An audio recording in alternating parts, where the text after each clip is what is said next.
Il était une fois deux sœurs jumelles que tout opposait. Elles s'appelaient Aïssatou et Maïmouna, et elles étaient très proches, étudiant dans la même université. Elles vivaient dans la même maison, mais menaient des vies complètement différentes. Tandis qu'Aïssatou aimait faire la fête et traîner avec ses amis, Maïmouna préférait regarder des films ou lire ses livres. C'était une introvertie qui aimait rester seule, tandis que sa sœur Aïssatou était une véritable boule d'énergie sociale, entourée de nombreux amis. Elle sortait toujours avec l'un ou l'autre de ses amis et rentrait tard le soir, sans se soucier des cours du matin. Maïmouna, en revanche, était tout le contraire.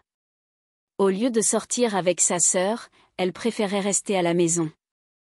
Elle insistait toujours pour qu'Aïssatou l'informe de ses plans, de ses besoins, des adresses, et de tout ce qui pourrait lui être utile si jamais elle devait chercher sa sœur.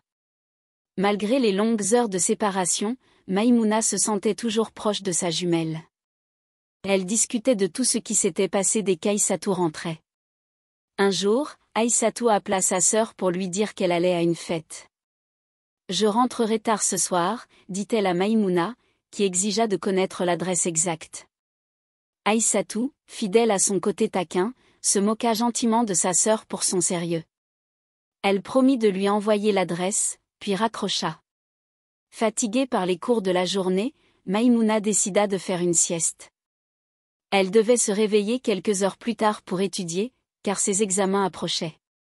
Quelques heures plus tard, elle se leva pour aller aux toilettes. C'est alors qu'elle se rendit compte qu'Aïssatou ne lui avait toujours pas envoyé de message. Elle tenta aussitôt de l'appeler, mais Aïssatou ne répondait pas. Elle appela encore et encore, mais aucune réponse. Maïmouna sentit sa poitrine se serrer. Sa sœur n'oubliait jamais de lui envoyer sa localisation, même lorsqu'elle était ivre ou entourée d'amis. Elle se précipita sur le compte Instagram d'Aïssatou pour vérifier si elle avait posté quelque chose. Elle ne trouva qu'une photo des jambes de sa sœur dans une piscine. Maïmouna comprit alors qu'elle était allée nager, mais ne reconnaissait pas l'endroit, car rien ne lui semblait familier. Elle appela l'amie d'Aïssatou, Shadia, qui dormait profondément chez elle. Shadia n'avait aucune idée d'où Aïssatou avait pu aller. Elle l'avait quittée juste après leur cours ce soir-là, car elle devait livrer une commande à une cliente. Shadia tenait un petit commerce de parfums à l'université. Elle venait d'une famille très pauvre et devait travailler pour payer ses frais de scolarité, contrairement à Maïmouna et Aïssatou, dont les parents étaient riches. Maïmouna, de plus en plus inquiète, se demanda où sa sœur avait bien pu aller. Elle appela plusieurs personnes susceptibles de l'avoir vue, mais personne ne savait où elle était. Maïmouna commençait à perdre la tête. Elle observa à nouveau la photo sur Instagram et remarqua un détail qu'elle avait manqué auparavant, Aïssatou portait encore ses chaussures dans la piscine. C'était étrange. Elle se demandait pourquoi sa sœur, si soucieuse de ses affaires préférées, se baignerait avec ses chaussures. Elle ne laissait même jamais Maïmouna les porter. Quelque chose n'allait pas. Elle appela alors leur frère Malik, qui sauta de son lit en apprenant que leur sœur n'était pas rentrée. Il quitta sa maison et se rendit immédiatement chez elle. Il arriva quelques heures plus tard et trouva Maïmouna en larmes. Elle avait appelé Aïssatou près de 100 fois, et à chaque appel, le téléphone sonnait sans réponse. Puis, il fut éteint. Maïmouna en était certaine, sa sœur était en danger. Elle raconta tout à Malik, qui lui demanda de ne pas prévenir leur père, déjà malade. Il ne doit pas savoir, pas maintenant, pas du tout, dit-il à Maïmouna, qui acquiesça. Nous devons la chercher nous-mêmes, ajouta-t-il, tandis qu'elle lui montrait la photo. Malik ne savait pas où se trouvait l'endroit. Il demanda à Maïmouna si Aïssatou avait un petit ami. Elle lui révéla qu'elle avait rompu avec lui un mois plus tôt. Il s'appelait Idriss, et ils étaient restés ensemble presque un an. Au début, Idriss semblait parfait, calme, respectueux et aimant. Il venait souvent leur rendre visite et apportait des cadeaux aux deux sœurs. Mais avec le temps, Aïssatou s'était éloignée. Elle avait confié à Maïmouna qu'Idriss était devenu trop contrôlant, qu'il lui posait trop de questions, se fâchait quand elle postait certaines photos, et insistait pour qu'elle coupe les ponts avec tous ses amis masculins. Il l'étouffait. Aïssatou avait dit quelques semaines avant la rupture. Il ne me fait pas confiance, et je suis fatiguée de cette relation. C'est ce qu'elle avait confié à sa sœur, qui lui avait conseillé de tout arrêter si elle pensait que c'était la meilleure chose à faire. Alors Aïssatou mit fin à la relation, et Idriss le prit très mal. Il lui envoya plusieurs longs messages dramatiques, la suppliant de reconsidérer sa décision. Mais lorsqu'elle refusa, il devint soudainement froid. Aïssatou n'eut plus aucune nouvelle de lui. Les yeux de Malik brillèrent d'inquiétude. « Tu penses qu'il pourrait être impliqué ?» demanda-t-il à Maïmouna, qui haussa les épaules et secoua la tête. « Je ne peux pas l'affirmer, mais Idriss a un vrai mobile, surtout après tout l'argent et les cadeaux qu'il lui avait offerts. » Malik resta là, pensif un instant. Il savait combien les histoires de cœur pouvaient pousser à la folie. Il demanda alors à Maïmouna de l'emmener chez Idriss. Ils roulèrent pendant quelques minutes et arrivèrent devant sa maison. Ils frappèrent à la porte, mais personne ne répondit. Maïmouna tourna la poignée, et à sa grande surprise, la porte s'ouvrit en grinçant. Malik entra en premier, appelant à plusieurs reprises le nom de leur sœur. Mais aucun son ne répondit. Ils passèrent de pièce en pièce, à la recherche du moindre indice. C'est alors que Maïmouna aperçut une chaussure dans un coin, la même que sa sœur portait dans la photo de la piscine. Elle resta figée, le regard cloué sur l'objet, quand une notification apparut sur son téléphone, un message de sa sœur, Aïssatou. Maïmouna courut le montrer à son frère. Malik lut le message 2 fois, avant de lever les yeux vers elle. Il venait tout juste d'être envoyé, 1 minute plus tôt. Les mains de Maïmouna tremblaient en reprenant son téléphone. Le message était court, mais glaçant. « Maïmouna, ne me cherche pas. N'essaie pas d'appeler. Mon téléphone est sur mon lit. Je vous aime. Aïssatou. » Malik n'en crut pas ses yeux. Ils se précipitèrent dans la voiture et foncèrent à toute allure vers leur appartement. Et effectivement, comme le message l'indiquait, le téléphone d'Aïssatou était maintenant posé sur son lit. Il n'y était pas auparavant. Maïmouna éclata en sanglots. Pourquoi sa sœur jumelle serait-elle partie sans un mot? Ce n'était pas dans ses habitudes. Elle ne pouvait retenir ses larmes. Malik, debout dans un coin, fixait le téléphone. Le message sonnait terriblement faux. Trop froid, trop définitif, trop impersonnel pour quelqu'un comme Aïssatou, qui ne pouvait même pas rester fâché plus de quelques heures, et encore moins abandonner sa famille sans explication. « Ce n'est pas Aïssatou qui a écrit ça, dit-il. » Maïmouna acquiesça. Elle appuya sur le bouton d'alimentation du téléphone. Quand il s'alluma, elle entra le mot de passe, mais le téléphone ne se déverrouilla pas. Le code ne fonctionnait pas. Et cela troubla profondément Maïmouna. Elle avait toujours connu le mot de passe de sa sœur, une combinaison de leur date de naissance et de leurs chiffres fétiches. Il n'avait jamais changé. Elle essaya encore et encore, mais rien à faire. Le téléphone restait bloqué. Lentement, elle s'assit sur une chaise, désemparée. Pourquoi Aïssatou aurait-elle changé son mot de passe maintenant, alors qu'elle savait que ses proches s'inquiéteraient? Une pensée lui traversa soudain l'esprit, elle n'était pas la seule à connaître le mot de passe de sa sœur. Son ex, Idriss, le connaissait aussi. Son cœur se serra. Elle se mit à trembler. Malik remarqua son silence. « Qu'est-ce qu'il y a ?» demanda-t-il. Maïmouna leva les yeux vers lui et dit. « Idriss connaît le mot de passe d'Aïssatou. Si quelqu'un l'a changé, ça ne peut être que lui. » La mâchoire de Malik se crispa. Et s'il avait le téléphone? Et s'il l'avait déposé lui-même sur le lit, reprit-elle. Sans dire un mot, Malik retourna à la voiture. Ils allaient retourner chez Idriss. D'abord la chaussure, maintenant le téléphone. Idriss doit nous dire où se trouve notre sœur, dit-elle, en colère. Ils foncèrent de nouveau jusqu'à chez lui. Cette fois, la porte était fermée. Une voisine dormait sur une chaise à l'extérieur. Malik s'approcha et la salua. « Bonsoir. Est-ce que Idriss est passé aujourd'hui ?» demanda-t-il. La voisine lui répondit qu'il venait de quitter la maison quelques instants plus tôt, avec un sac de sport noir. Il avait tellement l'air pressé qu'il ne m'a même pas répondu quand je l'ai salué, dit-elle. Malik lui demanda si elle savait où il allait. La voisine fronça les sourcils, comme si elle essayait de se souvenir. Il n'a rien dit, mais il agit bizarrement ces derniers jours. Il parle tout seul, marche de long en large dans la cour. Hier soir, je l'ai entendu se disputer au téléphone. Il disait à quelqu'un qu'il avait fait ce qu'on lui avait demandé, et qu'on ne devait plus jamais le contacter.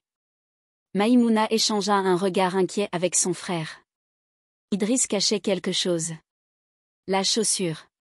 Le téléphone. Les appels étranges. Tout cela faisait de lui le principal suspect dans la disparition d'Aïssatou. Mais où aurait-il pu aller? Se demandait-il, quand un appel entra sur le téléphone d'Aïssatou. Il revenait encore et encore. C'était Chioma, sa meilleure amie, celle-là même qui avait dit à Maïmouna la veille qu'elle ne savait pas où se trouvait Aïssatou. Le cœur de Maïmouna s'emballa. Elle décrocha, sans dire un mot. Et ce qu'elle entendit la figea. L'Aïssatou, tu leur as dit, demanda Chioma, ne réalisant pas qu'aucune voix ne répondait. Elle appela plusieurs fois le prénom d'Aïssatou, puis raccrocha, pensant que le réseau était mauvais. Elle rappela à plusieurs reprises, mais Maïmouna était trop pétrifiée pour parler. Est-ce que Chioma sait quelque chose? Se demanda Maïmouna. Elle se souvint alors de sa conversation avec Chioma, qui avait juré ne pas savoir où Aïssatou était allée après les cours. Elle rapporta tout à son frère Malik, dont le visage s'assombrit à la nouvelle. L'ambiance dans la voiture devint pesante alors que Maïmouna continuait. Elle n'a même pas demandé pourquoi je ne parlais pas. Elle a juste supposé que c'était Aïssatou. Malik serra le volant de toutes ses forces. On perd notre temps à regarder dans une seule direction. Chioma, elle n'est pas innocente dans cette histoire. Maïmouna secoua lentement la tête. Elle a menti. Elle a dit qu'elle n'avait pas vu Aïssatou après les cours. Qu'elle avait des livraisons à faire. Mais si elle avait été avec elle tout ce temps? Ou pire, si c'était elle qu'Aïssatou avait choisi pour l'accompagner à cette fête? La bouche de Maïmouna s'entr'ouvrit, terrifiée par toutes les pensées qui la traversaient. Les photos sur Instagram, la jambe d'Aïssatou dans la piscine.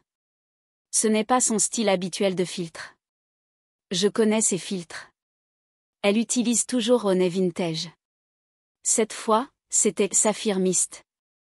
Tu sais qui utilise toujours ce filtre? Chioma. Malik grimaça. C'est elle qui a posté la photo sur Instagram. Maïmouna acquiesça, choquée. Elle l'a postée exprès, pour nous faire croire qu'Aïssatou s'amusait. Ils firent immédiatement demi-tour et foncèrent chez Chioma. En arrivant, ils virent Chioma monter dans la voiture d'un homme et partir. Pris de soupçons, ils décidèrent de la suivre discrètement. Ils arrivèrent dans une maison avec une immense piscine. C'était la même piscine que sur la photo Instagram. Maïmouna sentit son souffle se couper. Elle ne pourrait jamais oublier les carreaux du bord, ni le palmier en arrière-plan, tout était identique à la photo. L'endroit semblait figé dans le temps, comme s'il attendait d'être reconnu. Chioma descendit de la voiture avec l'homme, qui n'était autre que Idriss, l'ex-petit ami d'Aïssatou. Leurs yeux s'écarquillèrent en les voyant ensemble. Malik tira sa sœur vers un coin. Chioma et Idriss se dirigèrent vers une petite maison à l'arrière, sans se douter qu'ils étaient suivis. Discrètement, Maïmouna et Malik avancèrent, le cœur battant. Aïssatou, qu'est-ce que tu as bien pu faire à Chioma? Je croyais que c'était ta meilleure amie, murmura Maïmouna. Alors qu'ils allaient atteindre la porte arrière, celle-ci s'ouvrit brusquement. Chioma sortit de la maison en furie, hurlant sur Idriss. Ils se cachèrent immédiatement et tendirent l'oreille. Mais à quoi tu pensais, Idriss? Je croyais qu'elle était avec toi. Comment est-ce qu'elle peut être portée disparue maintenant? Sa sœur m'a appelé hier soir et je lui ai dit que je ne savais pas où elle était, parce que je ne pouvais pas lui expliquer que vous vous étiez remis ensemble. Je l'ai même appelée tout à l'heure pour lui demander si elle leur avait dit, mais Aïssatou n'a rien répondu. Et maintenant tu me dis qu'elle est portée disparue? Idriss balbutia. Elle est partie fâchée de la fête. Une fille l'a poussée et lui a dit de s'éloigner de moi. Chioma ouvrit grand les yeux. Une fille? Qui? Idriss prit une grande inspiration et prononça un nom. Biola. Biola, la voisine. celle qu'ils avaient vue devant chez Idriss. Une femme qui, depuis des années, était obsédée par lui. Elle s'était installée dans la maison voisine à cause de cette obsession. Pendant 1 an, Biola avait vécu dans le malheur, en voyant qu'Idriss aimait profondément Aïssatou. Elle les observait tous les jours, attendant le moment où leur relation prendrait fin. Et lorsqu'ils rompirent, elle sauta sur l'occasion. Elle passa du temps avec Idriss, qui finit par coucher avec elle. Pour Biola, cela signifiait qu'Idriss lui appartenait enfin. Elle se mit à lui apporter à manger, des cadeaux, espérant qu'il lui déclarerait enfin son amour. Mais Idriss n'avait jamais eu de sentiment pour elle. Plus elle s'attachait à lui, plus lui se rapprochait d'Aïssatou. Et c'est là que quelque chose s'est brisé chez Biola. Le soir de la fête, lorsqu'elle vit Aïssatou arriver, rayonnante comme à son habitude, elle comprit qu'elle était en train de le perdre à nouveau. Elle suivit Aïssatou en silence, l'observa embrasser Idriss près de la piscine. Puis elle s'approcha, lorsqu'Aïssatou se retrouva seule, et la mit en garde. « C'est mon homme. Je te préviens. On a passé la nuit ensemble. » Aïssatou, humiliée, se sentit stupide de lui avoir redonné une chance. Elle s'assit furieuse près de la piscine, les jambes dans l'eau, gardant même ses chaussures. Puis, dans un accès de colère, elle posta la photo sur Instagram. Son esprit tourbillonnait. L'image d'Idriss avec une autre femme la hantait. Elle le confronta dès son retour, puis s'en alla en furie, lui interdisant de l'approcher à nouveau. C'était la dernière fois que quelqu'un vit Aïssatou. À moins que Biola ne sache exactement ce qui s'est passé. Elle était là. Elle les observait. Maïmouna et Malik regagnèrent leur voiture, le cœur lourd. Mais cette fois-ci, ils ne retournèrent pas chez Idriss. Ils se dirigèrent vers la maison de la voisine, Biola. Il s'approcha de la porte et frappa. Pas de réponse. Il frappa à nouveau, plus fort, cette fois avec urgence. Toujours rien. Le terrain était trop silencieux. Maïmouna, prise d'un mauvais pressentiment, décida de faire le tour discret du bâtiment. En marchant lentement, elle entendit un faible cri provenant d'une fenêtre située dans la maison voisine. Elle s'approcha prudemment, tendit l'oreille, et localisa la provenance du son. Le cœur battant, elle força la porte et entra brusquement. Ce qu'elle vit la figea, sa sœur Aïssatou, ligotée, allongée dans la maison d'Idriss. Il n'en revenait pas. Aïssatou était enfermée dans la maison d'Idriss tout ce temps. Il l'avait soupçonnée au début, mais les appels étranges de Chioma, puis les indices semés autour de Biola, les avaient égarés. Mais maintenant, la vérité était brutale et évidente. Idriss avait manipulé toute l'histoire depuis le début. Aïssatou était étendue sur le sol de la chambre d'amis, bâillonnée, les poignets et les chevilles attachés. Ses yeux gonflés par les larmes, son corps affaibli par l'épuisement. Mais quand elle aperçut Maïmouna, un petit cri de soulagement franchit ses lèvres. Maïmouna, les lèvres tremblantes, murmura. « Je suis là. Je suis là, Aïssatou. » Et alors qu'elle se précipitait vers sa sœur pour la délivrer. « Je suis là. Je suis là maintenant. Je t'ai retrouvé. » Malik arriva en courant dans la pièce quelques instants plus tard, et sans perdre une seconde, il coupa les cordes qui liaient sa sœur. Aïssatou éclata en sanglots dans leurs bras. « C'était Idriss », murmura-t-elle d'une voix faible. « Il m'a droguée. Il a dit que si je ne lui appartenais pas, personne ne m'aurait. Il avait tout prévu pour vendre mon rein, et il comptait ensuite inventer une histoire pour faire croire à tout le monde que j'étais partie de moi-même, puis, il comptait me tuer. » La poitrine de Maïmouna se serra. « Il a forgé le message, n'est-ce pas ?» demanda-t-elle. Aïssatou acquiesça lentement. « Il a utilisé mon doigt pour déverrouiller mon téléphone, ensuite il a changé le mot de passe et envoyé le message. » La mâchoire de Malik se contracta sous l'effet de la colère. « Il nous a tous fait courir après des ombres. » Aïssatou poursuivit. « Chioma, elle savait qu'on s'était remis ensemble. Ou alors, elle ne savait pas que j'avais été enlevée. » Soudain, ils entendirent la porte d'entrée s'ouvrir. C'était Idriss, qui venait tout juste de rentrer dans la maison. Malik attrapa une barre métallique et se cacha près de la porte. Maïmouna aida sa sœur à se cacher dans un coin pendant qu'ils attendaient. Idriss entra tranquillement, tenant un sac plastique. Il avança dans le couloir, remarqua la chambre vide d'Aïssatou et la porte arrière grande ouverte. Pris de panique, il se précipita vers la porte, et se retrouva nez à nez avec Malik, qui le frappa violemment en pleine figure avec la barre. Le coup fut sec, brutal. Idriss chancela en arrière. Avant qu'il ne puisse reprendre ses esprits, Malik l'avait déjà plaqué au sol. « Comment as-tu pu faire ça ?» hurla Malik. « L'espèce de lâche malade !»« Je l'aimais !» cria Idriss, la voix tremblante. « Je lui ai tout donné.